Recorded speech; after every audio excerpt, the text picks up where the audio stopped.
আগুন নেভাতে গিয়ে বিপাকে পুলিশকে ঘিরে বিক্ষোভ স্থানীয়দের, ধাক্কা দিয়ে সরিয়ে দেওয়া হলো পুলিশকে।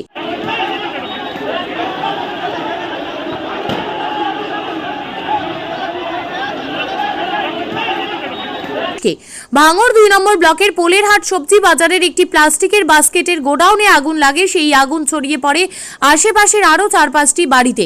অভিযোগ, দীর্ঘ 2 ঘন্টা যাবৎ ঘটনাস্থলে আসেনি দমকলের ইঞ্জিন। ক্ষোভ গিয়ে পড়ে পোলেরহাট থানার পুলিশের ওপর। ঘটনাস্থলে খবর পেয়ে এসেছিল পোলেরহাট থানা এবং কাশীপুর থানার পুলিশ আধিকারিকেরা। অভিযোগ, দীর্ঘ 2 ঘন্টা দমকলের ইঞ্জিন না আসায় দ্রুত আগুন ছড়িয়ে পড়ে আশেপাশের বাড়িগুলিতে। বাড়ির আসবাবপত্র নিয়ে রাস্তার পাশে গিয়ে আশ্রয় নেয় আশেপাশের বাড়ির লোকজন। থানায় পুলিশকে সামনে পেয়ে বিক্ষোভ দেখাতে থাকে স্থানীয় বাসিন্দারা। বিক্ষোভের মুখে পড়েন পোলেরহাট থানার অ্যাডিশনাল ওসি। ভিডিওতে দেখা যাচ্ছে অ্যাডিশনাল ওসিকে রীতিমতো ধাক্কা দিয়ে সরিয়ে দেওয়া হচ্ছে।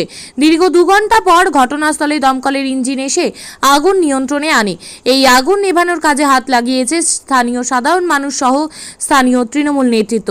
তবে এই বিষয়ে ভাঙড় 2 নম্বর ব্লকের পঞ্চায়েত সমিতির সদস্য মিজানুর আলম বলেন, এটাও অন্যায় হয়েছে। কলকাতা পুলিশ যথেষ্ট হেল্প করেছে, দমকল বেশি দেরি করেনি, আধ ঘন্টার মধ্যেই চলে এসেছিল। যেটা হয়েছে অন্যায় হয়েছে। আমরা ছিলাম একটা নিমন্ত্রণ বাড়িতে গিয়েছিলাম, এসে দেখছি সব দাও দাও করে ধরে গেছে। একজন খবর দিল, তাড়াতাড়ি করে আসলে এসে দেখি সব ধরে গেছে, আমাদের সব গ্যাস সিলিন্ডার সব ধরে গেছে। তারপরে এসে দেখলাম পানি দিলাম।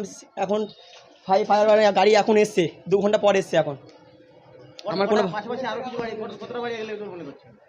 এরিয়া ধরে বাড়ি ধরেছে, 4টে বাড়ি ধরে গেছে। ওইদিকে এদিকে সব কেটমেট সব ছিল ধরে গেছে, আমবাগান টাউন সব ধরে গেছে।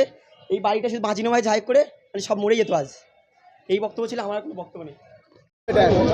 কীভাবে লেগেছে এখানে কলার ট্রে ছিল, হ্যাঁ, আর বেশিরভাগ জরি কলার ট্রে এগুলো তো গ্রাম অঞ্চলে থাকে এবং সবাই এখানে ব্যবসা করে, কলার ব্যবসা, এখানে কলা পাকানো হয়। সেই ট্রে প্রচুর ছিল। কীভাবে আগুন লেগেছে এখন কেউ বলতে পারছে না, আমিও জানি না। তবে আগুনটা খুব বিধ্বংসী আগুন।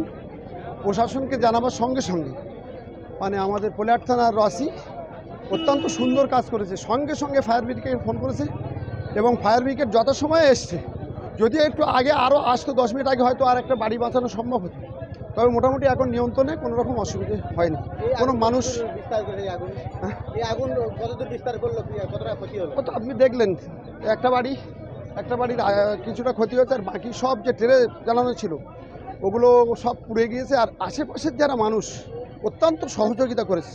প্রত্যেকের বাড়ি মোটর আছে কম বেশি, সবাই মোটর বালতি এবং দিয়ে মানে ফায়ার ব্রিগেড আসার আগে কিন্তু অত্যন্ত চেষ্টা করে, অত্যন্ত করেছে। কিন্তু প্রশাসন যেভাবে আমাদের সহযোগিতা করছে অতুলনীয়। আমি এরকম ভাবো না। অনেকটা দূরে ফায়ার ব্রিগেড সেখান থেকে যথাসময়ে পৌঁছেছে, ওরা ওদের কাজ করছে, যথেষ্ট ভালো কাজ করছে। প্রচুর গাছে দেখলাম আগুন লেগেছে। হ্যাঁ, ও তো আগুন লেগেছে, মানে ট্রেনেতে আগুন লেগেছে, সে আগুন তো মারাত্মক আগুন, ও তো গাছেও লাগবে না, ওটা স্বাভাবিক। ঠিক আছে, শোনা যাচ্ছে ঘন্টা আগে লেগেছে, অনেকক্ষণ লেগেছে। ফায়ার ব্রিগেড কি সাথে এসেছিল? দেখুন, অনেক দূরের থেকে আসবে, তাদের আসার সময় দরকার।